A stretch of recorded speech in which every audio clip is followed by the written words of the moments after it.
यदि 15 वस्तुओं का क्रय मूल्य 12 वस्तुओं के विक्रय मूल्य के बराबर हो तो लाभ प्रतिशत ज्ञात कीजिए।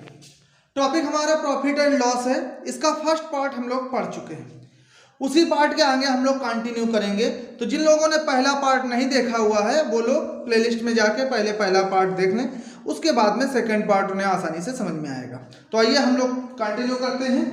कह रहा है यदि 15 वस्तुओं का क्रय मूल्य 12 वस्तुओं के विक्रय मूल्य के बराबर हो तो लाभ प्रतिशत ज्ञात कीजिए। तो क्या कह रहा है कि 15 वस्तुओं का जो क्रय मूल्य है वो 12 वस्तुओं के विक्रय मूल्य के बराबर है।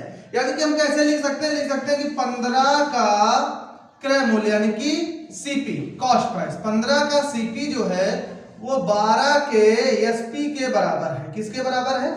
12 के एसपी के बराबर है। 15 का सीपी बराबर है 12 का एसपी। जरा ध्यान देंगे यहाँ पे जो वैल्यूज होंगी वो इधर उधर, इधर जब बराबर लगा है तो एसपी का मान जो होगा, एसपी का मान 15 होगा और सीपी का मान 12 होगा। बस इस कॉन्सेप्ट में इतना याद रखना है। इतना याद रखेंगे तो आसानी से हो जाएगा। जब भी बराबर लगा होता है तो वैल्यूज इधर उधर लिखी होती हैं। तो यानी कि यहाँ से अगर हम लिखें, पूछे आपसे कि सीपी कितना है तो सीपी आप बताएंगे कि 12 है, क्योंकि उस तरफ लिखा है। पूछा जाए एसपी कितना है तो एसपी कितना है? 15 है। अब तो सिंपल सा है कि 12 रुपए में खरीद रहे हैं और 15 रुपए में बेच रहे हैं। बस इस कॉन्सेप्ट में इतना याद रखना कि जब भी बीच में बराबर की बात की जाए तो वैल्यूज इधर उधर होती हैं। जो इधर लिखी होगी वो उधर के बराबर होगी, जो उधर लिखी होगी वो इधर के बराबर होगी। वही हमने किया। 15 का सीपी बराबर है 12 के एसपी के, यानी कि सीपी 12 हो गया और एसपी 15 हो गया। हम 12 में खरीद रहे हैं और 15 में बेच रहे हैं। तो बताओ लाभ होगा कि हानि होगा? लाभ होगा, बिल्कुल सही है। प्रॉफिट, कितना प्रॉफिट होगा? 15 में से 12 घटा लेंगे तो कितना प्रॉफिट होगा? 3 का प्रॉफिट होगा। हमें बताना है प्रॉफिट परसेंट, लाभ प्रतिशत क्या होता है? Profit into 100 upon CP cost price. लाभ गुणा 100 बटे क्रय मूल्य, यही तो फार्मूला था। तो देखते हैं लाभ हमारे पास कितना है। लाभ है हमारे पास 3 गुणा 100 बटे क्रय मूल्य कितना है? 12 है। काट देते हैं, 3 एकम 3, 3 चौको 12, 4 से काटेंगे तो 25 चौको 100, यानी कि 25% का क्या आ गया? लाभ आ गया। तो देख रहे हैं कोई भी नया फार्मूला हमें याद नहीं करना है, हमें केवल इतना याद रखना है कि जब भी बराबर का कॉन्सेप्ट होगा तो वैल्यूज हमारी इधर उधर दी होंगी और उसके बाद बेसिक कॉन्सेप्ट से हम लोग कर लेंगे। बेसिक कॉन्सेप्ट वही कि लाभ अगर आएगा तो लाभ प्रतिशत बराबर लाभ गुणा 100 बटे क्रय मूल्य, हानि अगर आएगा तो हानि प्रतिशत बराबर हानि गुणा 100 बटे क्रय मूल्य। देखते हैं दूसरा क्वेश्चन। करा यदि 4 वस्तुओं का विक्रय मूल्य 3 वस्तुओं के क्रय मूल्य के बराबर हो तो लाभ या हानि प्रतिशत की गणना कीजिए। बिल्कुल इसी तरह से है। तो 4 वस्तुओं का विक्रय मूल्य यानी कि 4 का एसपी बराबर है 3 का सीपी। तो देख रहे हैं वैल्यू इधर उधर होगी, ये इसके बराबर हो जाएगा और ये इसके बराबर हो जाएगा। तो यानी कि यहाँ पे सीपी कॉस्ट प्राइस हमारा क्या आ जाएगा? सीपी हमारा हो गया 4 और एसपी कितना हो गया? एसपी हो गया 3।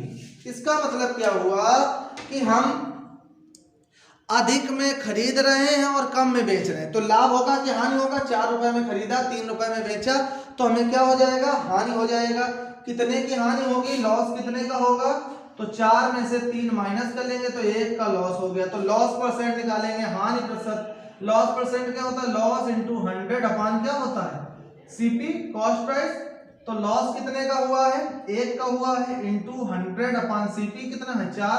4 से काट देंगे तो ये 25 आ जाएगा, यानी कि 25% क्या हो गया? हानि हो गई, 25% का लॉस हो गया। बोलो बात समझ में आ रही है कि नहीं आ रही? तो केवल हम इस तरह से लेके चलेंगे, इधर से पकड़ के जो वैल्यू होगी वो इधर उधर। 4 के साथ विक्रय मूल्य है, 3 के साथ में क्रय मूल्य है, तो वैल्यू इधर उधर होती हैं।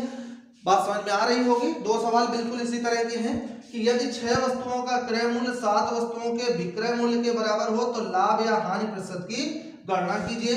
अगला क्वेश्चन है यदि 5 केलों का क्रय मूल्य 4 केलों के विक्रय मूल्य के बराबर हो तो लाभ या हानि प्रतिशत की गणना कीजिए। तो इस तरह से ये 2 क्वेश्चन आपके हैं जिनका आंसर आप लोग हमें कमेंट बॉक्स में कमेंट करेंगे। उम्मीद है समझ में आ रहा है। तो आगे हम लोग अभी जाना नहीं है, अभी 3 टाइप हम और पढ़ेंगे, तो इसलिए साथ में लगे रहेंगे। देखते हैं अगले क्वेश्चन। चलिए एक फल विक्रेता ने 15 रुपए के 6 की दर से केले खरीद कर 12 रुपए के 4 की दर से बेच दिए, उसका लाभ अथवा हानि प्रतिशत ज्ञात कीजिए। देख रहे हैं कि दूसरे टाइप का क्वेश्चन आ चुका है, दूसरी तरह का क्वेश्चन आ चुका है। तो अब इसमें हमें क्या ध्यान रखना है कि फल विक्रेता ने पहले खरीदा है और फिर बेचा है। तो लिखने का जरा कॉन्सेप्ट देखेंगे। पहले क्या करेगा, पहले खरीदेगा ना, बाद में बेचेगा। तो पहले खरीदने वाला लिखेंगे, पहले कौन सा लिखेंगे, खरीदने वाला, और बाद में लाइन लिखेंगे बेचने वाली। बस इतना सा याद रखना है, बिल्कुल क्लियर हो जाएगा। कैसे खरीद रहा है, 15 रुपए के कितने खरीद रहा है, 6। बेच कैसे रहा है, 12 रुपए के बेच रहा है 4। बोलो क्लियर है। तो लिखने का बस तरीका याद रखना कि पहले खरीदने वाला लिखेंगे और बाद में बेचने वाला लिखेंगे। खरीदने वाला ऊपर और बेचने वाला नीचे। अब तिरछा गुणा, कैंची गुणा करेंगे, क्रॉस मल्टीप्लाई कर देंगे। तो देखो पहले जो सीपी आएगा वो क्या आएगा, पहले 15 का गुणा, ऊपर से गुणा नीचे की ओर जाना है पहले। तो 15 चौको 60, 15 गुणा 4 यानी कि 60। तो कितने रुपए का खरीद रहा है वो, 60 रुपए का। अब एसपी क्या है, बेचेगा कितने का, तो 12 का गुणा 6 में करना है, 12 गुणा 6 यानी कि बेचेगा 72 का। देखो क्या किया हमने, फिर से समझिए। पहले खरीदने वाला लिखेंगे, बाद में बेचने वाला लिखेंगे, फिर कैंची गुणा करेंगे। पहले ऊपर से नीचे का गुणा करेंगे, फिर नीचे से ऊपर का। पहले ऊपर से नीचे, बाद में नीचे से ऊपर। तो 15 का गुणा 4 में किया तो 15 चौको 60, ये हमारा कॉस्ट प्राइस आ गया, और 12 छंग 72 आ गया सेलिंग प्राइस। मतलब ये हुआ कि वो 60 रुपए में खरीद रहा है, 72 रुपए में बेच रहा है। तो बताओ फायदा हो रहा है कि नुकसान, फायदा हो रहा है, लाभ हो रहा है। कितना लाभ हो रहा है, प्रॉफिट कितना हो रहा है, 72 में हम 60 माइनस कर लेंगे तो कितने का प्रॉफिट हुआ, 12 का।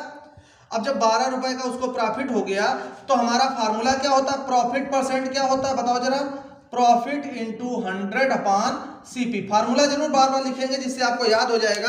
तो लाभ प्रतिशत बराबर हमने बताया था लाभ गुणा 100 बटे क्रय मूल्य। तो लाभ की जगह क्या आ गया, 12 गुणा 100 बटे क्रय मूल्य कितना है, 60 है। काट देते हैं, 12 एकम 12, 12 पंचे 60, 5 से काटेंगे 5 दूनी 10 तो 20, यानी कि 20% का क्या आ गया, लाभ आ गया।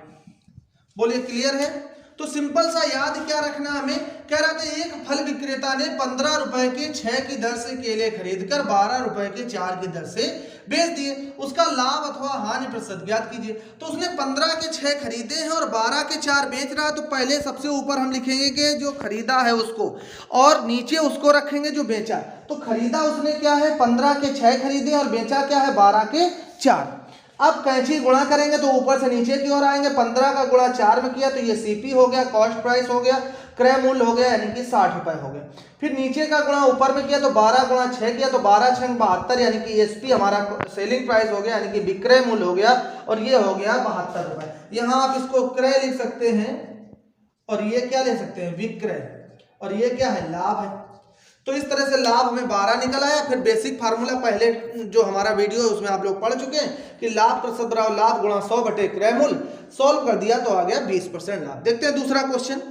कह रहा एक सब्जी विक्रेता ने 3 रुपए के 5 की दर से नींबू खरीदकर उन्हें 1 रुपए के 2 की दर से बेच दिया, उसका लाभ अथवा हानि प्रतिशत ज्ञात कीजिए। तो बिल्कुल इसी तरह अभी हम सीख चुके हैं कि ऊपर लिखेंगे खरीदने वाला और नीचे लिखेंगे बेचने वाला। तो खरीदेगा क्या, 3 रुपए के 5 खरीदेगा, बेचेगा क्या, 1 रुपए के 2 बेचेगा। तो अब तिरछा गुणा, कैंची गुणा कर लेते हैं। तो अब क्रय मूल्य क्या आएगा हमारा, बताओ, क्रय मूल्य यानी कि जिसको सीपी हम कहते हैं, 3 गुणा 2 बराबर क्या आने वाला, बताओ 6 आएगा कि नहीं आएगा। अब विक्रय क्या आएगा, जिसको हम एसपी कहते हैं, क्या आएगा, 1 गुणा 5 आएगा यानी कि 5 आ गया। तो इसका मतलब क्या हुआ कि हमने 6 रुपए में खरीदा और 5 रुपए में बेच दिया। तो बताओ लाभ हुआ कि हानि हुआ, लाभ हुआ कि हानि, बिल्कुल सही है, हानि हो जाएगा, लॉस हो जाएगा। कैसे पता चलेगा, हम 6 में से 5 घटा देंगे तो कितना लॉस हो गया, 1 का लॉस हो गया। तो अब हानि प्रतिशत निकालेंगे, लॉस परसेंट, हानि प्रतिशत क्या होता था, हानि गुणा 100 बटे क्रय मूल्य। तो लॉस परसेंट क्या हो गया, लॉस गुणा 100 अपॉन क्रय मूल्य। लॉस कितने का है, 1 का है, 100, क्रय मूल्य कितना है, क्रय मूल्य 6 है तो 6 कर दिया। 2 से काटेंगे तो 3 आ जाएगा, ये 2 से काटेंगे 50, तो ये आया 50 बटे 3%। हो सकता है ये आपको ऑप्शन ना दिया हो तो आपको क्या करना है, 3 का भाग दे देना है 50 में, 3 एकम 3, 2 बचा, ये 20 आ गया, तिछक 18 कितना बचा, 2 बचा, तो 16 सही 2/3% हो गया। तो इसका आंसर आपको मिल जाएगा 16 सही 2/3% की क्या हो गई, हानि हो गई। तो बस सिंपल सा तरीका याद रखना है कि जो खरीदेगा, खरीदने वाला मूल्य ऊपर रखना है और बेचने वाला मूल्य नीचे रखना है। तो खरीद रहा है 3 रुपए के 5 और बेच रहा है 1 रुपए के 2, फिर तिरछा गुणा कर लेंगे तो ऊपर से नीचे की ओर आएंगे तो क्रय मूल्य मिल जाएगा, नीचे से ऊपर की ओर जाएंगे तो विक्रय मूल्य मिल जाएगा। और फिर उसके बाद आपका कॉन्सेप्ट क्लियर है, समझ में आ रहा होगा।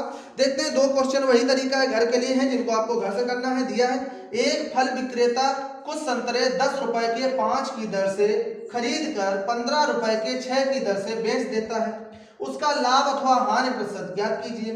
तो अगला क्वेश्चन है कि एक सब्जी विक्रेता 3 रुपए के 4 की दर से नींबू खरीद कर 4 रुपए के 3 की दर से बेचता है, उसका लाभ या हानि प्रतिशत ज्ञात कीजिए। तो इन दोनों क्वेश्चन के आंसर आप लोग कमेंट करके कमेंट बॉक्स में बताना है। चलिए अब दूसरे तरह का क्वेश्चन अभी जाना नहीं है, अभी 2 टाइप और बचे हुए हैं, उनको भी क्लियर करके ही हम खत्म करेंगे। तो आइए देखते हैं आगे, क्वेश्चन को साफ कर लेते हैं। 100 पेंसिल बेचने पर एक दुकानदार को 20 पेंसिल के विक्रय मूल्य के बराबर लाभ होता है, उसका लाभ प्रतिशत कितना है। तो देख रहे हैं कि नया टाइप है, बहुत क्वेश्चन इससे भी पूछा जाता है, मोस्टली पूछ लिया जाता है, इसको अच्छे से आप लोग तैयार करेंगे। देखिए इसमें आपको स्पष्ट बता दिया जाता है कि हमें लाभ हो रहा है या हानि हो रहा है। अच्छा ये बताओ, आप जब कोई वस्तु 12 रुपए की बेचते हैं और आपको 2 रुपए का लाभ होता है, तो आपने वो खरीदा कितने का था, 12 का बेचा, 2 का लाभ हुआ, यानी कि 10 का खरीदा। कैसे पता चला, 12 में से 2 घटा दिया, 10 हो गया। बोलो यही कॉन्सेप्ट यहाँ अप्लाई होगा। फिर हमने किसी चीज को 8 रुपए में बेचा और हमें 3 रुपए की हानि हो गई, तो बताओ हमने खरीदा कितने का था। बिल्कुल सही है, 11 रुपए में खरीदा, 8 में 3 जोड़ देंगे। तो क्रय मूल्य निकालने के लिए जब लाभ का कॉन्सेप्ट होगा तो हम घटा देंगे और जब हानि का कॉन्सेप्ट होगा तो जोड़ देंगे। आपको दोनों एग्जांपल समझ में आ गए होंगे, तो बिल्कुल इसी तरह से ये भी होगा। आइए देखते हैं, कह रहा 100 पेंसिल बेचने पर एक दुकानदार को 20 पेंसिल के विक्रय मूल्य के बराबर लाभ होता है, उसका लाभ प्रतिशत कितना। जब वो 100 पेंसिल बेच रहा है तो 20 पेंसिल के बराबर उसको लाभ हो रहा है, यानी कि खरीदा कितना था, 100 में 20 माइनस कर देंगे तो 80 हो जाएगा। तो यही कॉन्सेप्ट है कि 20 जो है ये ऊपर रख लेंगे, नीचे क्या करेंगे 100 में से 20 घटा देंगे, 100 माइनस 20 और गुणा 100 कर देंगे। तो ये लाभ वाले कॉन्सेप्ट में होगा। ये अगर हानि हुई होती तो हम 20 क्या कर देते, जोड़ देते। फिर से देखिए, जब 100 बेचा तो 20 का लाभ हो रहा है, तो यानी कि हम खरीदे तो 80 होंगे, तभी तो हमें 20 का लाभ हो गया। तो अब हम कैसे हल करेंगे, लिखेंगे 20 बटे, फार्मूला देखना चाहे तो जितने का लाभ हो रहा है, लाभ बटे जितने हम बेच रहे हैं, बेचने माइनस लाभ गुणा 100। ऐसे फार्मूला भी आप देख सकते हैं। तो 20 बटे 80 गुणा 100 हो गया। 0 से 0, 2 एकम 2, 2 चौको 8, 4 एकम 4, 4 25 आम 100। तो कितना लाभ हुआ भैया, 25% का लाभ हो गया। तो कॉन्सेप्ट क्या बना कि जब लाभ कहेगा इस तरह के सवाल में तो नीचे माइनस कर देना है, अभी हानि कहेगा तो देखो प्लस कर देंगे। कैसे, अगला क्वेश्चन देखते हैं। कह रहा 36 संतरे बेचने पर एक फल विक्रेता को 4 संतरे के विक्रय मूल्य के बराबर हानि होती है, उसकी हानि प्रतिशत कितनी है। तो जब हम 36 बेच रहे हैं तो 4 की हानि हो गई। तो हानि कब होगी, जब हम ज्यादा खरीद के लाए होंगे, कम बेच रहे होंगे। तो यानी कि हम खरीद के ज्यादा लाए होंगे तो 36 में 4 जोड़ देंगे तो 36 और 40 खरीद के लाए होंगे। और 40 जब खरीद के ला रहे हैं और उसके बाद में हम क्या कर रहे हैं, 36 बेच रहे हैं। बोलो ऐसे ही तो हो गया। तो बस वही कॉन्सेप्ट याद रखना है कि लाभ में हम क्या करेंगे, घटा देंगे, और हानि में क्या करेंगे, जोड़ देंगे। बोलो क्लियर है। तो अब ऊपर क्या रहेगा, जितने का हमें विक्रय कर रहा है तो ऊपर 4 लिख देंगे, नीचे हम क्या कर देना है, हमें जोड़ देना है। तो 36 में हम 4 को जोड़ देंगे और गुणा क्या कर देंगे 100। तो बस ध्यान रखो कि जब भी हानि कहे तो नीचे जुड़ जाएगा, ऊपर वही रखना है, और लाभ कहे तो ऊपर क्या हो जाएगा, घट जाएगा। तो हानि में जोड़ दिया तो ऊपर हो गया 4 और नीचे 36, 4 क्या हो गया 40 गुणा 100। 0 से 0 काट देंगे, 4 से 4 काट देंगे तो 10% की क्या हो गई, हानि हो गई। तो इस तरह का सवाल जब भी होगा, जब कहे लाभ हो रहा है तो नीचे घटा देंगे, और जब कहे हानि हो रहा है तो नीचे जोड़ देंगे। कॉन्सेप्ट वही कि हम कोई चीज 15 रुपए की बेचते हैं तो हमें 3 रुपए का लाभ होता है, तो हमने खरीदा कितने में, 15 में 3 घटा दिया तो इसका मतलब 12 रुपए का खरीदा। अगर कोई चीज हम 20 रुपए की बेच रहे हैं और हमें 5 रुपए की हानि हो गई तो हमने खरीदा कितने का था, तो 20 का बेच रहे हैं तो 5 की हानि हो रही है, इसका मतलब हम कितने का खरीद के लाए थे, ज्यादा का खरीद के लाए थे, तो 20 और 5 जोड़ देंगे तो 25 का खरीद के लाए थे। बोलिए क्लियर है। तो देखते हैं 2 सवाल हैं जो आपको जिनके आंसर कमेंट बॉक्स में कमेंट करके देखने हैं। क्या है क्वेश्चन, 250 केले बेचने पर एक फल विक्रेता को 50 केलों के विक्रय मूल्य के बराबर लाभ होता है, उसका लाभ प्रतिशत कितना है। दूसरा दिया है कि 39 दर्जन आम बेचने पर एक व्यक्ति को 13 दर्जन आम के विक्रय मूल्य के बराबर हानि होती है, उसकी हानि प्रतिशत कितनी है। तो इन दोनों क्वेश्चन के आंसर आप लोगों को कमेंट करके कमेंट बॉक्स में देने हैं।